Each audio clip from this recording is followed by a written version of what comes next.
Hello everyone, welcome to another episode of the Cochran Doctrine. I'm Eric Cochran, and as I said in my previous episode, to be continued. So, here we go. You know what?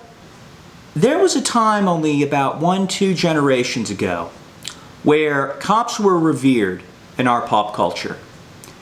If we look back on some Hollywood classics in the 1970s and 1980s, we loved seeing cops on the big screen, protecting the communities in which they served, and cheering when the bad guys got their asses kicked. In 1971, less than a decade after the civil rights struggle, we were introduced to two of the most infamous cops in cinema. One black, one white, each working in a major American city on opposite coasts. There was John Shaft of Harlem, New York, and Dirty Harry Callahan of San Francisco. Both films were huge successes, which spawned 2 and 3 sequels, respectively, and have made actors Richard Roundtree and Clint Eastwood synonymous with these two characters. In the 1980s, Hollywood took it to an even higher level, not only seeing black and white cops working side by side, protecting their communities, but black cops portrayed in senior roles in urban jurisdictions. And not only that, but being strict enforcers of good conduct and how their communities needed support from police. I will cite 3 movies, all 1980s classics, with such scenes I'm referring to that all spawned 2, if not 3 sequels. Do you remember this classic? Is that fucking Foley in here? All right, there's Todd. It's showtime, okay? Hey, boss, I know what you're gonna say, but You mind telling me where the fuck you come off going undercover without authorization from me? What the fuck is this all about? You wanna play some fucking bullshit cowboy cop? Go do it in somebody else's precinct. Don't you wanna hear my side of the story? What's your fucking side of the story? Let's hear your side of the story. Hey, Axel, I'm not taking any more of this shit from you. You know how much this little stunt of yours is gonna cost this city? I don't think cost is the issue here, sir. I think the issue should be my blatant disregard for proper procedure. You damn right, wise ass. The mayor called the chief called the deputy chief just chewed my ass out. You see, I don't have any bit of it left, don't you?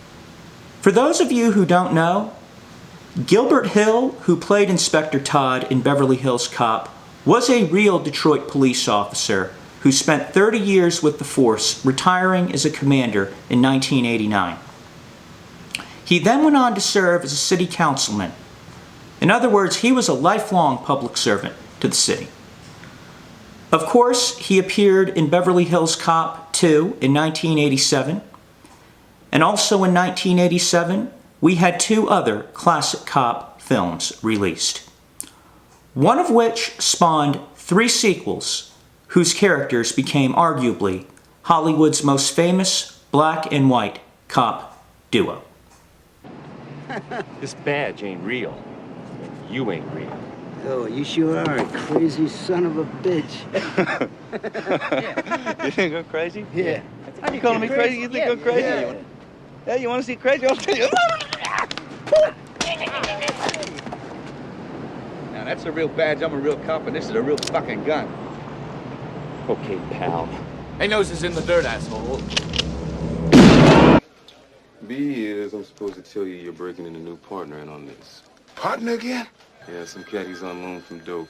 Real burnout, on the ragged edge. Oh, perfect. Do you really want to jump? Do you want to? Well, then that's fine with me. Come on. Let's do it, asshole. Let's do it. I want to do it. I want to do it. What do you mean?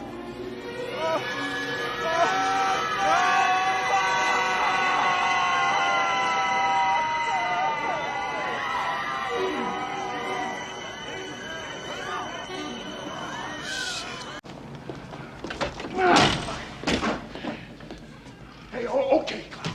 No bullshit. You want to kill yourself? Oh, for Christ. Shut up! Yes or no? You want to die? Yes or no? I got the job done. What the hell do you want? But my favorite movie of them all, and one of my all-time favorite action movies, ever for that matter, was this one right here. What are your prime directives? Serve the public trust, protect the innocent, uphold the law. That's good. RoboCop. Arguably the greatest pro-cop film of all time, not to mention how much we hated the bad guys watching it. RoboCop, in the end, is a story about vengeance, an absolutely unbelievably violent one. In what was his directorial debut in the United States, Dutch director Paul Verhoeven, though not a religious man, wanted it to closely follow the storyline of Jesus Christ. Of course, Detroit police officer Alex Murphy, played by Peter Weller, is brutally murdered and then partially resurrected as RoboCop to become the savior of the police force and a city with out-of-control crime. Oh, and do you remember Sergeant Reed in the movie, played by actor Robert Doakey, heading the police precinct in the most dangerous area of Detroit, according to the storyline? Do we remember what race he was? Funeral's tomorrow. Department requests all officers not on duty to attend. Any donations for the family may be given to Cecil as usual. And I don't want to hear any more talk about strike. We're not plumbers. We're police officers. And police officers don't strike. Listen to me, you asshole. You're talking about shutting down a major metropolitan police force. Without cops, this city would tear itself apart. Unfortunately, I wasn't able to find his opening clip in the movie where he grabs a guy by the shirt and pretty much just says, "Look, pal, your client's a scumbag, you're a scumbag, and scumbags see the judge on Monday. Now get out of my police station and take Laughing Boy with you." I really think Hollywood would consider it propaganda if we portrayed black characters in such roles today on the big screen. At the start of the 1990s, everything started spinning in a new direction. And I would say it started with Rodney King in 1991. Then there was the acquittal of the police officers, followed by the riots the following year. And then, only 2 years later, in the exact same city, Los Angeles, O.J. Simpson, his trial, and his acquittal on October 3rd, 1995. It was these two events within less than 5 years that spun the image of police in a whole new direction. But more than anything, the media, which has largely been taken over by the left, saw how the potential of racially related stories involving police can sell. Racism, or what is perceived as it, always sells big and has been ever since. Having gone over the actual violent crime statistics in my previous video to illustrate where police are needed most, it is also worth noting that saying blacks and other minorities do not have their interests represented within our nation's largest cities is absurd. From New York City to Chicago to LA, these cities have overwhelmingly been run by Democratic Party politicians for the last several decades, the party which black Americans overwhelmingly align themselves with. How effective are these politicians at reducing crime in these cities that I have previously discussed? In terms of race and police brutality, in the last few decades, no police force has probably come under more racial scrutiny than the LAPD.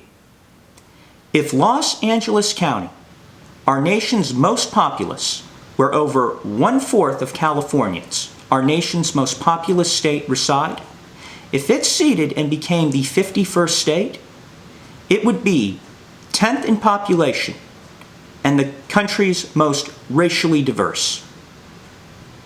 At its core, where roughly half of the county's population live, is the city of Los Angeles, home to over 4 million residents, which by now no single race makes up more than 50%. As of 2020, the racial makeup of downtown LA is almost 40% Hispanic, just over 30%, about 1/3 white, a little less than 15% Asian/Pacific Islander, about 10% black, and the remaining little less than 10% 2 or more races. The police force roughly mirrors that racial makeup. And similar city to police force racial demographics apply all over the country in our nation's largest police departments. A diverse community, of course, needs people of all ethnic backgrounds to serve in its police department. Not only that, but minorities have a proud legacy within the administration of law and order in LA. If you don't agree, then here come the names and the numbers. From 1992 to 2002, LA had 2 black back-to-back police chiefs. The first of them, Willie L. Williams, of course served during the duration of the O.J. Simpson murder trial. The Los Angeles County District Attorney during the O.J. Simpson murder trial, Gil Garcetti, a Mexican-American.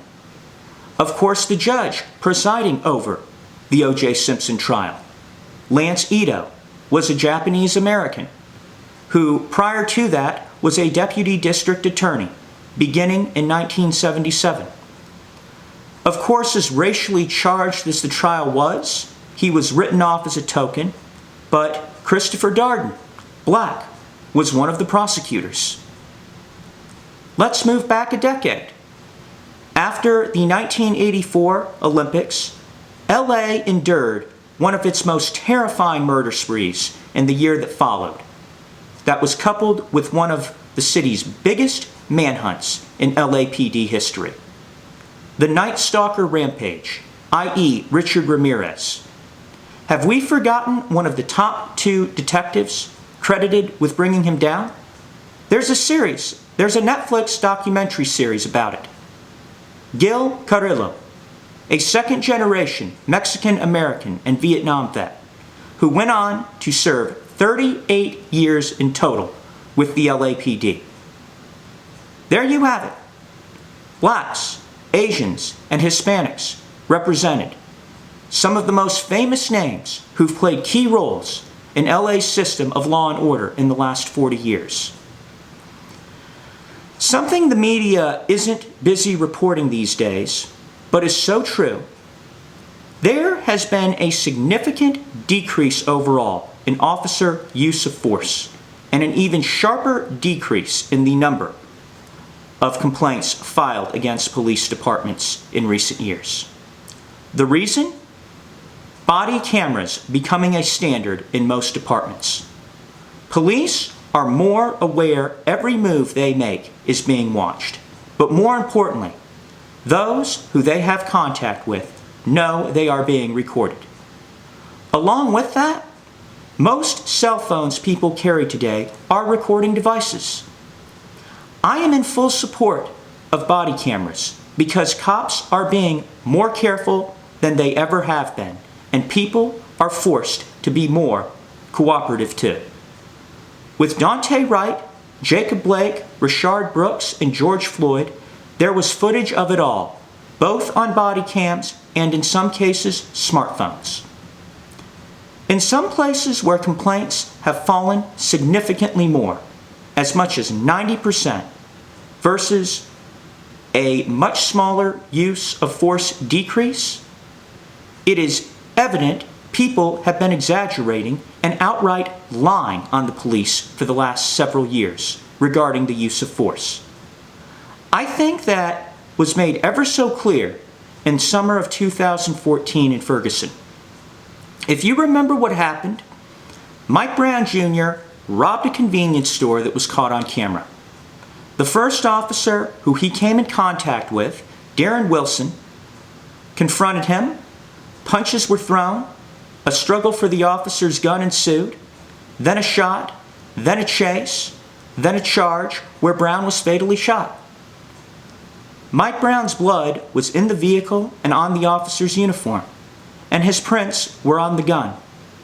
Medical autopsy clearly showed no bullets were fired into his back, only the front, and he was running towards the officer as he was shot. Blood does not lie. Multiple witnesses came forward and gave their testimonies as different as night and day. In the end, those who told the truth and the forensic evidence prevailed. Those who lied, including Dorian Johnson, who was with him the whole time, had their testimony destroyed.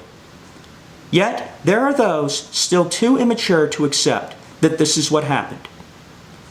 What happened in Ferguson, the sheer ignorance and continued resentment over it, serves as a clear example of how resentment against police that exists in our communities. I also have a few words here from an interview with Carrie Bess, one of the 12 jurors who acquitted O.J. Simpson in 1995. Do you think that they're members of the jury that voted to acquit O.J. because of Rodney King? Yes. You do? Yes. How many of you think felt that way? Oh, probably 90% of them. I don't have any more of the clip, at least that's of the same good quality, but it continues with along the lines of, the interviewer asks, 90% of you, did you feel that way? And she says, yes. The interviewer then asks, that was payback? And she says, uh-huh. And the interviewer asks, do you think that was right? At which point, Carrie Bess just goes, throws her hands up like that. But there you have it. For 90% of the O.J. Simpson jurors who reached their verdict in 4 hours after all that time in the courtroom, to them, it was about revenge for Rodney King, not justice for the Browns or the Goldmans. Is it fair to say that for the American people watching at home, as polarizing as this case was along racial lines, did certain people feel the same way? Revenge over justice? I think so. To be continued. I'm Eric Cochran. Thanks for watching.